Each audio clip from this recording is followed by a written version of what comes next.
This is the season I live for. Autumn is my absolute favorite season of all time ever in the entire universe. I just feel my most alive. I'm also really enjoying other people's seasonal TBRs. I think it's so fun because if you watch my channel, you know, like, I do not put out TBR videos because it's very difficult for me to stick to a TBR ever because I'm such a mood reader.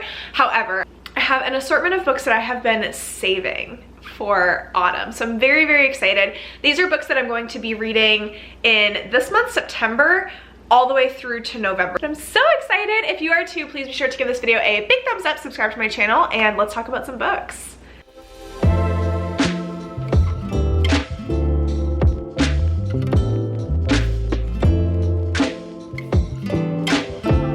Okay, I have like 16 or 17 books that I need to get through in this video. So I'll try to be brief but go through some synopsi as well. Also, some of these books I feel like I have mentioned on my channel before, so I won't dwell on those for a long time. Okay? Okay. The first book I'm going to talk about is Legendborn, and this is by Tracy Deonn. It's actually blasphemous that I haven't read this book yet, and also I feel like this is a very well loved and very well talked about book in the book community, so I won't harp too much on it. However, if you're looking for overall vibes, this is dark academia vibes. Our main character's name is Bree Matthews, and she just wants to kind of leave her childhood and leave her family behind. She goes to UNC Chapel Hill, and when she arrives, she finds out about the secret society of the Legendborn students because she witnesses this demon that is feeding on student energies. And so she gets wrapped up in all that. It sounds really, really fantastic. Again, I've heard nothing but amazing things about this book. I feel like it's kind of going to give Ninth House vibes because Ninth House also deals with the secret societies, but of Yale. So I absolutely need to get to this one because the second book in this series comes out very shortly, if not in September, I think. The next book that I need to get to that I feel like I've been talking about for so long is Serpent and Dove, which is by Shelby Mahurin. I've been talking about this book since the springtime. I have really wanted to get into this series. It is a fantasy romance series that deals with a witch and a witch hunter. So they are natural born enemies. They are forced into a holy matrimony. I'm ready to jump back into fantasy. I feel like all summer I was not in the fantasy mood at all. All I wanted to do was read romance, dark romance. That was my vibe. Now I am just fully ready to embrace fantasy again. So very much looking forward to this one. The next two that I want to get to are The Vicious and Vengeful Duology by V.E. Schwab. This also takes place on a college campus, and they are brilliant, arrogant, lonely boys. Okay, dope. They realize that in their senior year, they share a research interest in adrenaline, near-death experiences, and seemingly supernatural events, and they reveal an intriguing possibility that under the right conditions, someone could develop extraordinary abilities. But when their thesis moves from academic to experimental, things go horribly wrong. I love V.E. Schwab as an author. Also, if you're just looking for an autumnal book recommendation, I would absolutely recommend reading The Invisible Life of Addie LaRue by V.E. Schwab. In the autumn, it would be so good, like so perfect. The aesthetic, the setting, amazing.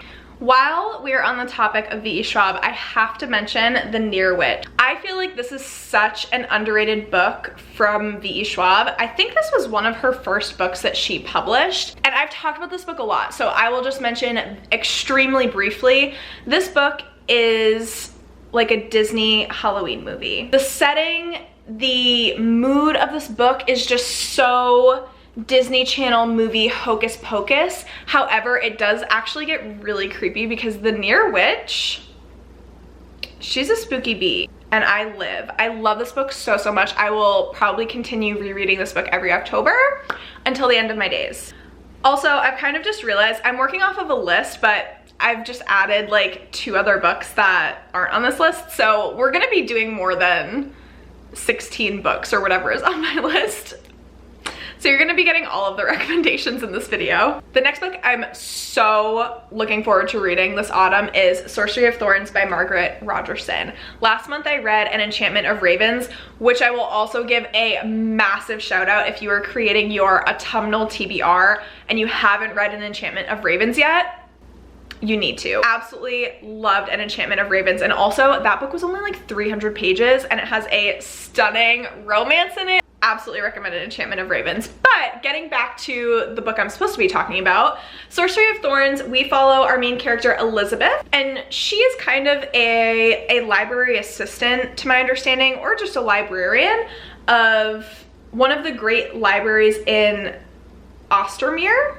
She's grown up amongst magical grimoires that rattle beneath iron chains, capable of transforming into grotesque monsters. So the books that are under her care are sentient, almost. When an act of sabotage releases the library's most dangerous grimoire, Elizabeth is accused of treason. With no one to turn to but her own sworn enemy, the sorcerer Nathaniel Thorne, and his mysterious servant, she finds herself entangled in a centuries-old conspiracy. Not only could the great libraries go up in flames, but the world along with them.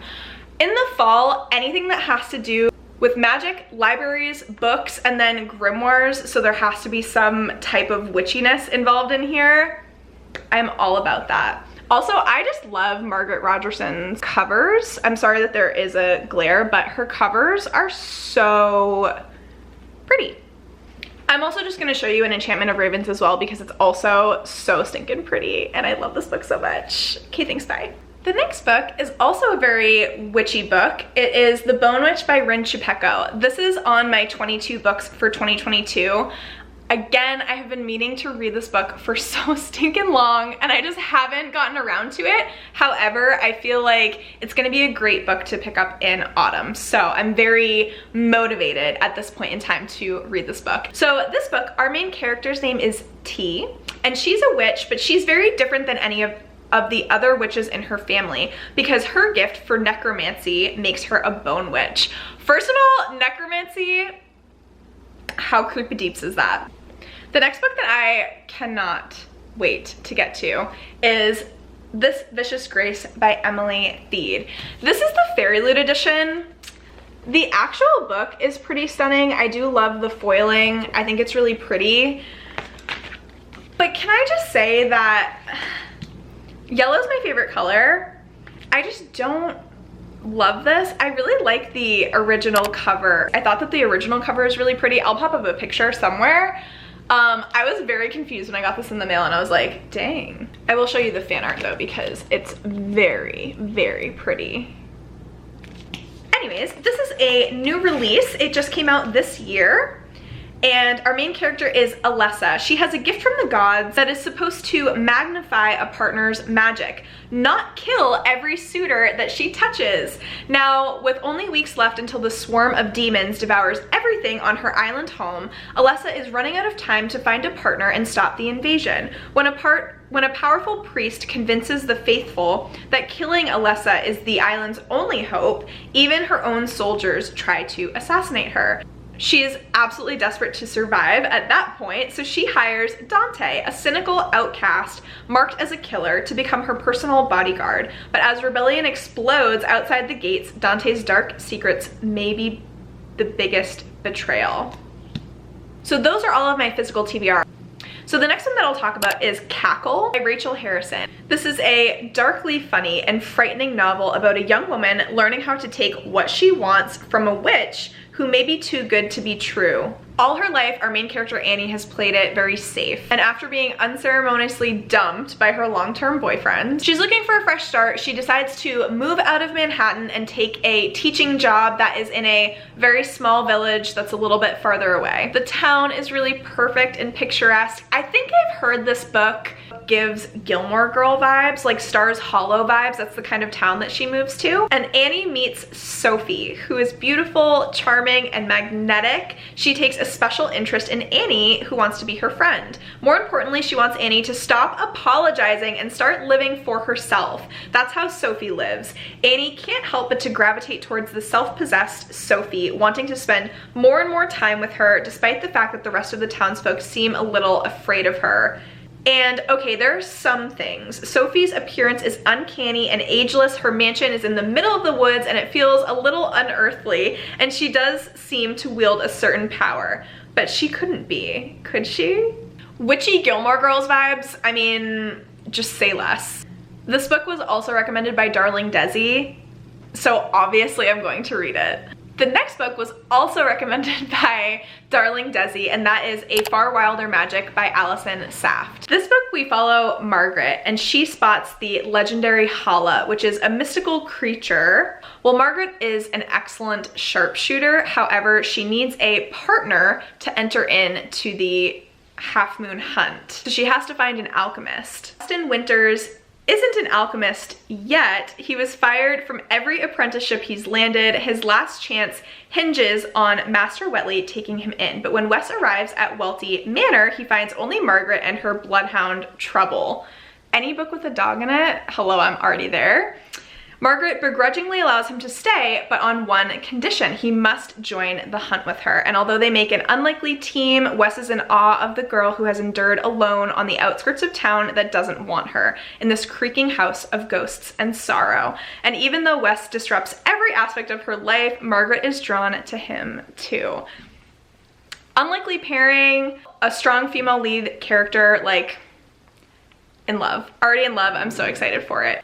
This book I've been a little bit torn if I want to include it, but I think I'm still going to include it. It's called Just Like Home by Sarah Galey. The reason I'm questioning this book is because I've heard very mixed reviews. Actually, not even mixed. I've heard that it's just not great. It's making me want to read it even more. This book, we follow our main character who is returning home to help her mother. They have a very strained relationship, but her childhood home is very hard for her to return to because her dad was a serial killer and he killed his victims in their home. Well, he is already in jail. However, it's bringing up a lot of memories, resurfacing a lot of emotions for our main character. It's just digging up a lot of her past that she's having to deal with. And her mom has been letting people come in and just do weird things in the house. And so our main character kind of has to take control of the situation, and we're along for the ride. The premise sounded very interesting to me, but I've heard that the ending of this book is where a lot of the mixed reviews come in. Some people say that they kind of liked the twist. Other people are like, absolutely not. It's what made me hate this book. And that's intriguing to me. Also, I just want to throw in here as well, there's not too many horror books on this list. That is because I'm going to have a separate October spooky season TBR that's going to be coming out soon. Then, my girl Kate Alice Marshall has a new book. It was released August 9th of 2022, and it's called These Fleeting Shadows. I read Rules for Vanishing by Kate Alice Marshall and fell in love. Like, even though it was a YA kind of suspense book, it was like a YA suspense thriller, it was actually so creepy. If you're looking for a creepy book for your autumnal TBR, I absolutely 100% recommend Rules for Vanishing. It was the first book that I read this year and I gave it 5 stars. These Fleeting Shadows is a mix of The Haunting of Hill House meets Knives Out in a bid for an inheritance that will leave Helen Vaughn either rich or dead. Our main character, Helen, doesn't know why her and her mom really don't speak to any of their extended family. They left their family home and Helen really never knew what was going on. So when her grandfather dies, she is shocked to learn that he has left Helen the home, which is called Harrowstone Hall. When I get a house, can you guys just fully expect me to name my house something manor? Like something really cool manor?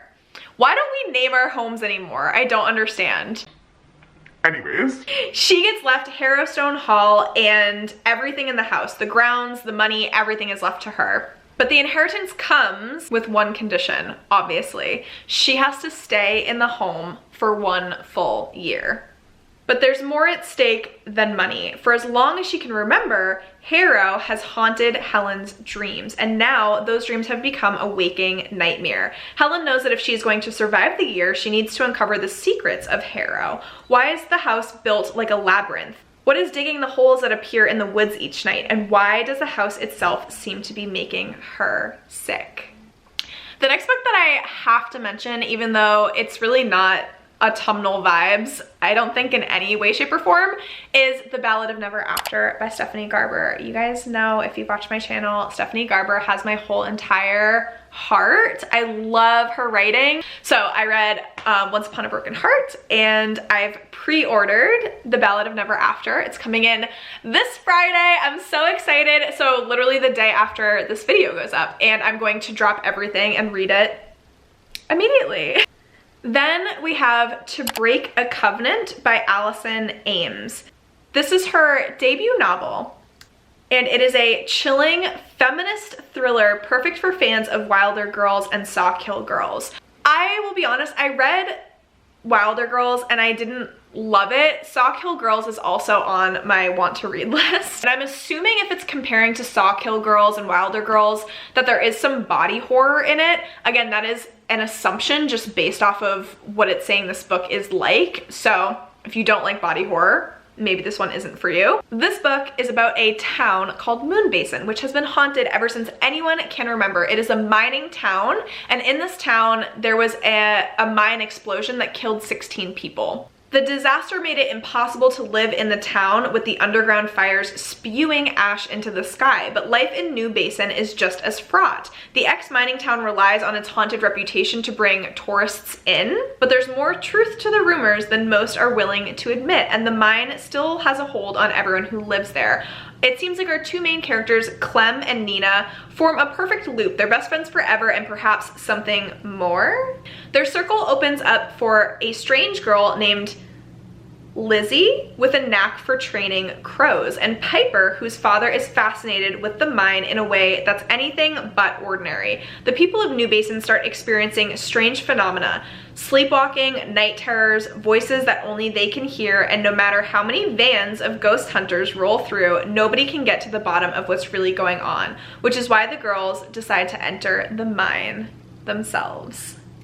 Okay, the next book that I'll mention as well that I'm definitely going to read this autumn is Kingdom of the Feared by Carrie Maniscalco, which is the third book in the Kingdom of the Wicked series. Again, I won't say too much on it because it is the third book, but Kingdom of the Wicked follows our main character, who is a witch. Her sister disappears and she is off to find her sister, and what she's realized is that the 7 princes of hell were somehow released, and they're obviously involved with the disappearance of her sister. It is a really fun YA fantasy romance with some very sexy princes of hell. Then I have to throw in a little bit more romance. Heart of the Raven Prince by Tasanya Odette. I read Curse of the Wolf King, which is the first book in this series, and this is also a Kindle Unlimited fantasy fae romance series that is so cute and so much stinking fun. So I read this book, I gave it, I think 3.5 or 4 stars. I really enjoyed it. It was just a very fun, lighthearted romance, and I love fae. I love any fae romances. I love fae stories. Heart of the Raven Prince is a Cinderella retelling, where Curse of the Wolf King was a Beauty and the Beast retelling. The tropes for this one, I think, are fake dating. We follow a playboy prince in want of a decoy bride, and our heroine is a servant girl desperate for a disguise. Raven shifter Prince Franco is every social climbing debutante's dream. He's handsome, heir to the lunar court throne, and deliciously single. Every young woman wants to bed him, wed him, or steal a moment of his time, except, of course, for Ember Montgomery. Half-fae Ember craves freedom from her conniving stepfamily. As if they weren't enough to deal with, a chance encounter with the arrogant Prince Franco leaves her humiliated and in a fiery rage. Nothing could convince her that the prince is anything but a rake, but when the opportunity to evade her scheming stepmother falls into her lap, she will pay the price, even if it means impersonating the prince's newest flame. The last book that I'm going to mention is The Book of Living Secrets by Madeline Rowe, or Rue. I think it might be Rue, because it's French. I'm not gonna lie, I'm a little bit worried about this book because it has such a low rating on Goodreads. It literally has a 3.2 out of 1,200 ratings, which is very low. However, the premise of this book just sounds so good, and sometimes a really low rating on a book makes me very intrigued to read it and have my own perceptions about it. Very similar to Just Like Home by Sarah Galey, which I was just talking about. So